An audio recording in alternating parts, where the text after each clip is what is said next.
नमस्कार दोस्तों, स्वागत है आपका आज के मुख्य समाचार में, जिसमें सबसे पहली और बड़ी खबर में आपको बताएंगे कि बीजेपी नेता समेत 3 के खिलाफ ईओडब्ल्यू ने दर्ज किया केस। 52 करोड़ रुपए के घोटाले का लगा आरोप। दूसरी बड़ी खबर में जिक्र होगा कि आम आदमी पार्टी सांसद संजय सिंह ने तिरंगे के अपमान पर बीजेपी के पूर्व मंत्री के खिलाफ दर्ज कराई शिकायत, गिरफ्तारी की उठाई मांग। तीसरी बड़ी खबर में आपको बताएंगे कि जम्मू कश्मीर में टारगेट किलिंग के खिलाफ बीजेपी नेता का विरोध, भीड़ घेर करने लगी सवाल और हाथ बांध खड़े रहे रविंद्र रैना। इसी के साथ साथ ही बड़ी खबर में जिक्र होगा कि सोनिया गांधी को मिले ईडी के समन पर कांग्रेस का केंद्र पर बड़ा हमला, कहा हम न डरेंगे न झुकेंगे। और पांचवी बड़ी खबर में जिक्र होगा कि कांग्रेस ने विश्वविद्यालय के बाहर लगवाया शिवराज बेरोजगार ठेला, बेरोजगार युवाओं से की ये अपील। दोस्तों, हर एक खबर की गहराई में आपको ले जाएंगे, लेकिन उससे पहले आप अभी इस वीडियो को लाइक कीजिए और लाल बटन को दबा के चैनल को सब्सक्राइब करके घंटी बजाकर कमेंट में लिखिए जय हिंद। दोस्तों, रुक करते हैं सबसे पहली और बड़ी खबर की तरफ। बीजेपी नेता समेत 3 के खिलाफ ईओडब्ल्यू ने दर्ज किया केस। 52 करोड़ रुपए के घोटाले का है आरोप। जी हां दोस्तों, शहर पुलिस की आर्थिक अपराध शाखा ने भाजपा नेता मोहित कंबोज सहित एक कंपनी के 2 डायरेक्टरों के खिलाफ इंडियन ओवरसीज बैंक को 52 करोड़ 80 लाख रुपए का गलत तरीके से नुकसान पहुंचाने का मामला दर्ज किया है। ये केस MRA मार्ग पुलिस स्टेशन में दर्ज किया गया और वहीं बीजेपी नेता ने सभी आरोपों से इनकार किया है और कोर्ट में जाने की बात कही है। दोस्तों, रुक करते हैं अगली बड़ी खबर की तरफ। आम आदमी पार्टी सांसद संजय सिंह ने तिरंगे के अपमान पर बीजेपी के पूर्व मंत्री के खिलाफ दर्ज कराई शिकायत, गिरफ्तारी की उठाई मांग। जी हां दोस्तों, आम आदमी पार्टी के नेता संजय सिंह ने भारतीय जनता पार्टी के विधायक ईश्वरप्पा की कथित टिप्पणी भगवा झंडा एक दिन भारत का राष्ट्रीय ध्वज बन जाएगा को लेकर पुलिस में शिकायत दर्ज की है और कहा है कि ईश्वरप्पा को गिरफ्तार किया जाना चाहिए। बीजेपी विधायक और कर्नाटक सरकार में पूर्व मंत्री KS ईश्वरप्पा ने कथित तौर पर कहा था कि भगवा ध्वज का हजारों वर्ष से सम्मान किया जाता रहा है और ये निस्संदेह एक दिन राष्ट्रीय ध्वज बन जाएगा। राज्यसभा सांसद संजय सिंह ने बताया कि उन्होंने नॉर्थ एवेन्यू थाने में बीजेपी नेता के खिलाफ शिकायत दर्ज कराई है। आम आदमी पार्टी के नेता ने कहा कि मैंने ईश्वरप्पा के खिलाफ राष्ट्रीय ध्वज का अपमान करने के मामले में प्राथमिकी दर्ज करने के लिए एक आवेदन दिया है। 50 से अधिक सालों से राष्ट्रीय स्वयंसेवक संघ के मुख्यालय पर राष्ट्रीय ध्वज नहीं फहराया गया था। दरअसल बीजेपी राष्ट्रीय ध्वज का विरोध करती है। उन्होंने आगे कहा कि ईश्वरप्पा को उनकी टिप्पणियों के लिए गिरफ्तार किया जाना चाहिए। रुक करते हैं अगली बड़ी खबर की तरफ। जम्मू कश्मीर में टारगेट किलिंग के खिलाफ बीजेपी नेता का विरोध, घेरकर भीड़ ने दागा सवाल तो हाथ बांध करके खड़े रहे रविंद्र रैना। जी हां दोस्तों, जम्मू कश्मीर में टारगेट किलिंग से नाराज लोगों ने बुधवार को सांबा में बीजेपी नेता रविंद्र रैना का विरोध करते हुए जमकर नारेबाजी की। रैना यहां पर पीड़ित परिवार से मिलने पहुंचे थे। इस दौरान नाराज लोगों ने कहा कि हम कोई अध्यापक स्कूल में नहीं भेजेंगे, हमारी जान को खतरा है और हम लोग कैसे घर में रहें, कैसे अपने दफ्तर को जाएं। लोगों ने रैना के खिलाफ वापस जाओ के भी नारे लगाए। नाराज अध्यापकों ने सांबा पठानकोट नेशनल हाईवे को ब्लॉक कर दिया। अध्यापकों का कहना है कि हम तब तक वापस नहीं जाएंगे जब तक हमारी सुरक्षा के बारे में सरकार कोई ठोस कदम नहीं उठाती। वहीं बीजेपी नेता रविंद्र रैना ने कहा कि जमीन के पाताल से भी आतंकियों को निकाल कर लाएंगे और पाकिस्तानियों को मौत के घाट उतारेंगे और किसी को भी नहीं बख्शेंगे। जिन पाकिस्तानियों के कश्मीर को लहूलुहान किया है उनको किसी हाल में नहीं छोड़ेंगे और ये मैं आप लोगों से वादा करता हूं। दोस्तों, रुक करते हैं अगली बड़ी खबर की तरफ। सोनिया गांधी को मिले ईडी के समन पर कांग्रेस का केंद्र पर बड़ा हमला, कहा हम न डरेंगे और न ही झुकेंगे। जी हां दोस्तों, आपको बता दें कि इन्फोर्समेंट डायरेक्टरेट यानी कि ईडी ने बुधवार को नेशनल हेराल्ड से जुड़े मनी लॉन्ड्रिंग के मामले में कांग्रेस अध्यक्ष सोनिया गांधी एवं पार्टी नेता राहुल गांधी को समन भेजा है। ईडी की ओर से कांग्रेस अध्यक्ष सोनिया गांधी और राहुल गांधी को 8 जून को पेश होने को कहा गया है। ईडी की ओर से भेजे गए समन पर अब कांग्रेस नेता बीजेपी पर हमलावर दिखाई दे रही है। कांग्रेस नेता रणदीप सिंह सुरजेवाला ने ट्वीट करते हुए कहा कि अंग्रेजी हुकूमत को जड़ से उखाड़ने के लिए भारतीय राष्ट्रीय कांग्रेस ने साल 1937 में नेशनल हेराल्ड अखबार निकाला। अंग्रेजों को इस अखबार से इतना खतरा महसूस हुआ कि उन्होंने 1942 में भारत छोड़ो आंदोलन के दौरान नेशनल हेराल्ड पर बैन लगा दिया। सुरजेवाला ने लिखा कि फिर आज़ादी के आंदोलन की इस आवाज़ को दबाने का घिनौना षड्यंत्र रचा जा रहा है और इसके मुखिया स्वयं प्रधानमंत्री नरेंद्र मोदी हैं और उनका हथियार ईडी है और इस मामले में कांग्रेस की ओर से केंद्र सरकार पर बड़ा हमला किया गया है। कांग्रेस की ओर से ट्वीट करते हुए कहा गया है कि जब कांग्रेस अंग्रेजी हुकूमत के अत्याचारों से नहीं डरी तो ईडी का नोटिस सोनिया गांधी, राहुल गांधी और कांग्रेस पार्टी की हिम्मत को क्या खाक तोड़ पाएगा। दोस्तों रुक करते हैं अगली बड़ी खबर की तरफ। कांग्रेस ने विश्वविद्यालय के बाहर लगवाया शिवराज बेरोजगार ठेला, बेरोजगार युवाओं से की ये खास अपील। जी हाँ दोस्तों, आपको बता दें कि देवी अहिल्या विश्वविद्यालय के बाहर कांग्रेस ने शिवराज बेरोजगार ठेला लगाकर प्रदर्शन किया। कांग्रेस ने बेरोजगार युवाओं से अपील की कि वो अपनी डिग्री इस ठेले पर जमा करवाएं। शिवराज के राज में रोजगार नहीं बेरोजगारी मिलेगी। दरअसल मंगलवार को इंदौर गौरव दिवस के रूप में मनाया गया और इसमें प्रदेश के मुख्यमंत्री शिवराज सिंह चौहान भी शामिल होने इंदौर आए थे। उन्होंने आंगनवाड़ी अभियान के तहत कुपोषित बच्चों के लिए खिलौने इकट्ठे किए। इस दौरान 8 करोड़ से ज्यादा की राशि जमा की गई। कांग्रेस ने इसे शिवराज सिंह चौहान की नौटंकी बताया है। कांग्रेस ने बुधवार सुबह शिवराज बेरोजगार ठेला लगाकर प्रदर्शन किया। शहर कांग्रेस के प्रवक्ता विवेक खंडेलवाल ने बताया कि विश्वविद्यालय के बाहर शिवराज बेरोजगार ठेला लगाया गया है। उन्होंने कहा कि मुख्यमंत्री अलग अलग शहरों में बच्चों के लिए ठेला चलाकर खिलौना इकट्ठा कर रहे हैं। प्रवक्ता ने कहा कि मुख्यमंत्री टीआरपी के लिए इवेंट कर रहे हैं। बीजेपी अपनी सदस्यता के लिए इंदौर जिले से 18 करोड़ रुपए इकट्ठा कर रही है। मुख्यमंत्री बच्चों के लिए खिलौना इकट्ठा कर रहे हैं। प्रदेश के रोजाना करीब 1500 युवा बेरोजगार हो रहे हैं। मध्य प्रदेश में बेरोजगारी चरम पर है। सरकारी आंकड़े बताते हैं कि प्रदेश में बेरोजगारी दर 10% से ऊपर है। दोस्तों रुक करते हैं अगली बड़ी खबर की तरफ। तेल के बढ़े दामों के खिलाफ उठाई आवाज, तमिलनाडु बीजेपी चीफ के खिलाफ केस दर्ज। जी हाँ दोस्तों, तमिलनाडु भाजपा प्रदेश अध्यक्ष अन्नामलाई समेत 5000 लोगों के खिलाफ राज्य की पुलिस ने मामला दर्ज किया है और इन सभी पर बिना अनुमति विरोध प्रदर्शन करने का आरोप है। मंगलवार को भाजपा नेताओं के नेतृत्व में पेट्रोल और डीजल की कीमतों को कम करने की मांग को लेकर तमिलनाडु की सड़कों पर प्रदर्शन किया गया था। साथ ही राज्य सचिवालय की ओर मार्च भी किया गया था। अन्नामलाई राज्य की स्टालिन सरकार की ओर से पेट्रोल और डीजल की कीमत कम न करने की वजह से नाराज हैं। उनका कहना है कि डीएमके ने अपने घोषणा पत्र में पेट्रोल और डीजल की कीमतों को क्रमशः 5 रुपए और 4 रुपए कम करने का वादा किया था, लेकिन नहीं किया। दोस्तों रुक करते हैं अगली बड़ी खबर की तरफ। पंजाब से बड़ी खबर आ रही है। बलवीर राजेवाल ने संयुक्त किसान मोर्चा की तरफ बढ़ाया दोस्ती का हाथ, कहा एकजुटता है जरूरी। जी हाँ दोस्तों, किसान आंदोलन की अगुवाई करने वाले संयुक्त किसान मोर्चा फिर से एक होने की संभावना बढ़ गई है और पंजाब विधानसभा चुनाव से ठीक पहले एसकेएम से अलग होकर संयुक्त समाज मोर्चा बनाने वाले बलवीर सिंह राजेवाला ने संयुक्त किसान मोर्चा की मजबूती को जरूरी बताया।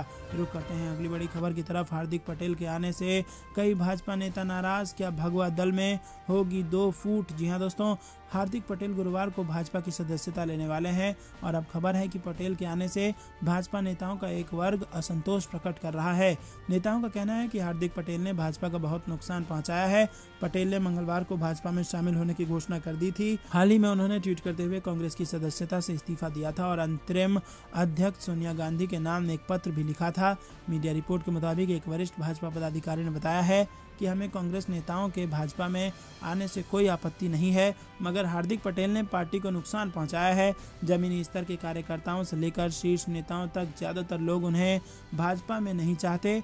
कुछ पुराने वीडियो भी वायरल हो रहे हैं जिसमें हार्दिक पटेल कह रहे हैं कि वो कभी भी भाजपा के सामने सरेंडर नहीं करेंगे। दोस्तों रुक करते हैं अगली बड़ी खबर की तरफ। लखीमपुर खीरी हिंसा के अहम गवाह दिलबाग सिंह पर जानलेवा हमला, पुलिस जांच के बीच गर्म हुई राजनीति। जी हाँ दोस्तों, लखीमपुर के तिकोनिया कांड के अहम गवाह और भारतीय किसान यूनियन के जिलाध्यक्ष दिलबाग सिंह पर मंगलवार रात जानलेवा हमला हुआ। दिलबाग सिंह की कार पर बाइक सवार 2 बदमाशों ने कई राउंड फायरिंग की और भाग गए। जी दोस्तों, आपको बता दें कि जानकारी के मुताबिक फायरिंग में दिलबाग सिंह बाल बच गए। दिलबाग सिंह ने बताया कि लखीमपुर से गोला जाते वक्त रात करीब 10 बजे अलीगंज के पास उनकी कार पर अज्ञात बदमाशों ने फायरिंग कर दी। रुक करते हैं अगली बड़ी खबर की तरफ। AN-94 के इस्तेमाल ने उड़ाई खुफिया एजेंसियों की नींद, चीन पाकिस्तान से भी जुड़ रहा है। इसका कनेक्शन सिद्धू मूसेवाला हत्याकांड से जुड़ी बड़ी खबर। जी दोस्तों, पंजाबी गायक सिद्धू मूसेवाला की हत्या में रूसी हथियार AN-94 असॉल्ट राइफल के प्रयोग से केंद्रीय एजेंसियां सतर्क हो गई हैं। एजेंसियों ने पंजाब में पाकिस्तान और चीन से तस्करी कर लाए जाने वाले प्रतिबंधित हथियारों के मामले में तार जोड़ने शुरू कर दिए हैं। पंजाब में हो रही गैंग वॉर में प्रतिबंधित हथियार के प्रयोग किए जाने के मामले को लेकर जल्द ही एजेंसी से जुड़े अधिकारी पंजाब, हरियाणा, दिल्ली और मध्य प्रदेश की जेलों में बंद गैंगस्टरों से पूछताछ कर सकते हैं। सिद्धू मूसेवाला की रविवार को दिन दिहाड़े हत्या कर दी गई थी और इस हत्याकांड को लॉरेंस बिश्नोई गैंगस्टर से जोड़कर देखा जा रहा है और हत्यारों ने मूसेवाला की जीप थार पर 37 राउंड राउंड फायरिंग की थी और इसका खुलासा पुलिस ने अपनी जांच में किया है। सबसे चिंताजनक बात यह है कि इस हमले में प्रतिबंधित रूसी हथियार AN-94 असॉल्ट राइफल का प्रयोग किया गया है और इस हथियार के प्रयोग से पंजाब सहित केंद्र की खुफिया एजेंसियां सतर्क हो गई हैं।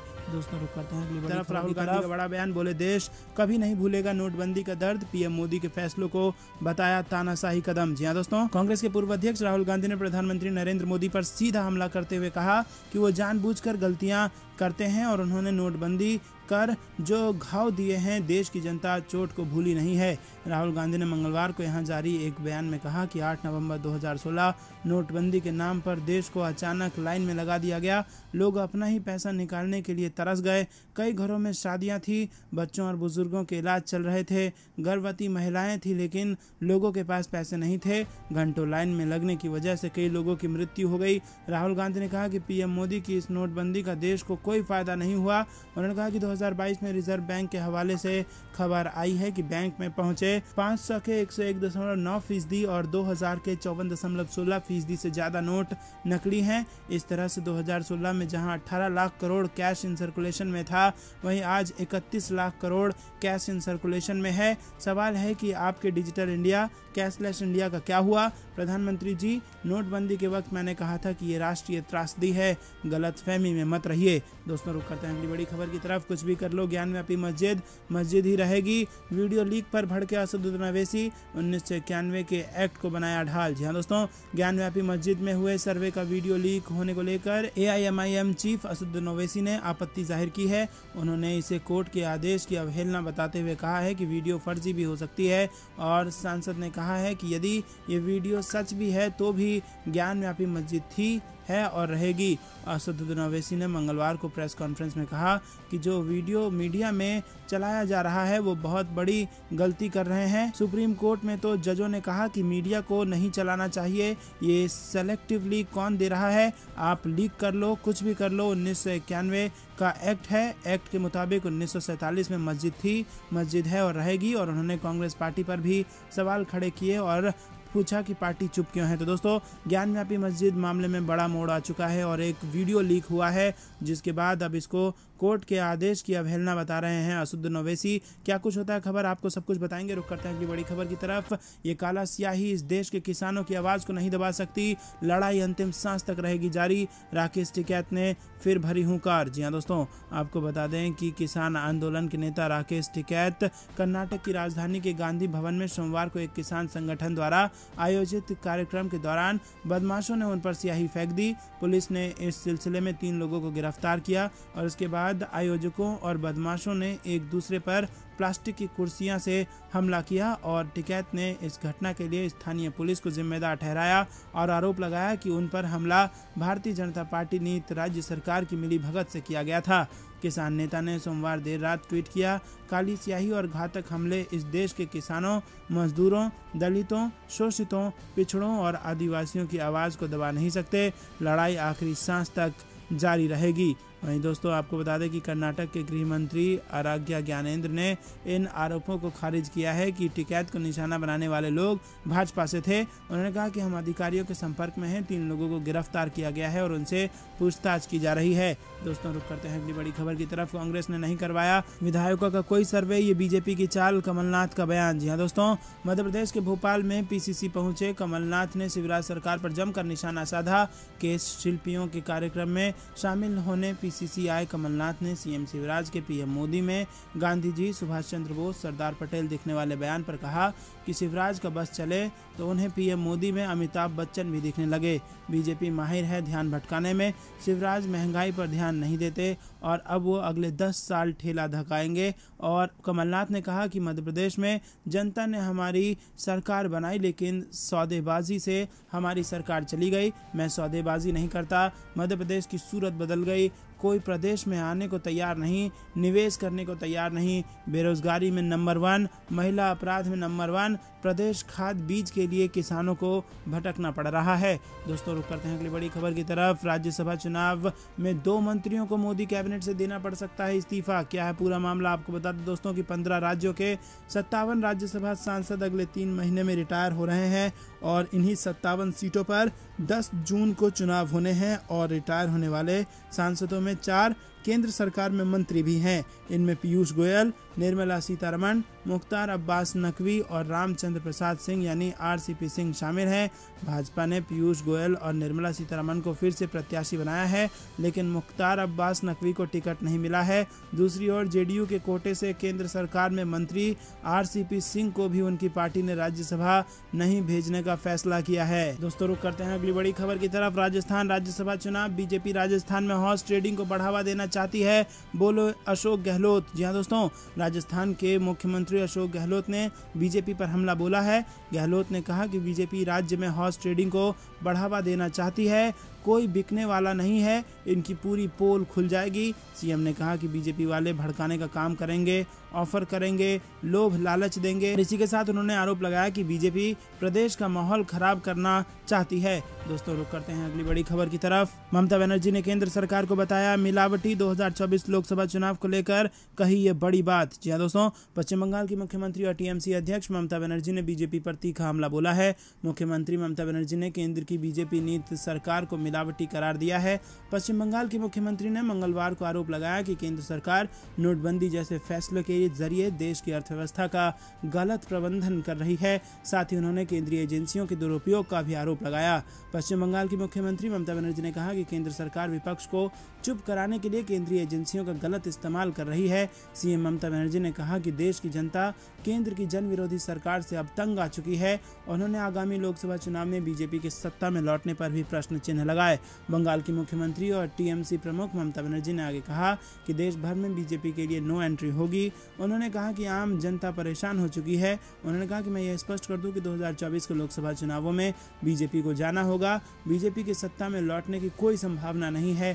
टीएमसी प्रमुख ने दावा किया कि 2024 के लोकसभा चुनाव में बीजेपी खाता तक नहीं खोल पाएगी। दोस्तों रुक करते हैं अगली बड़ी खबर की तरफ। कल से महंगा होगा पीएम जीवन ज्योति बीमा योजना और सुरक्षा बीमा योजना का प्रीमियम, जानिए अब कितने देने होंगे पैसे। जी हाँ दोस्तों, महंगाई की एक और मार गरीब जनता को पड़ने वाली है। सरकार ने 7 साल बाद प्रधानमंत्री जीवन ज्योति बीमा योजना और प्रधानमंत्री सुरक्षा बीमा योजनाओं में संशोधन किया है। इसके बाद दोनों ही योजनाओं में प्रीमियम की बढ़ोतरी हो गई है। दोनों ही योजनाओं में 1.25 रुपये प्रति प्रीमियम की बढ़ोतरी की गई है। आपको बता दें कि इसमें हर महीने सिर्फ छोटी सी रकम जमा करके आप पूरे 4 लाख रुपए का फायदा उठा सकते हैं। इसके लिए आपका किसी सरकारी बैंक में अकाउंट होना चाहिए। अगर आपका किसी सरकारी बैंक में अकाउंट है तो आप इन दोनों स्कीम का फायदा उठा सकते हैं। इन दोनों स्कीम में इन्वेस्टमेंट की रकम काफ़ी कम है और पहले इन दोनों योजनाओं में 342 रुपये ही निवेश करना पड़ता था, लेकिन अब सरकार की तरफ से प्रीमियम बढ़ाए जाने के बाद दोनों स्कीम्स को मिलाकर पूरे साल में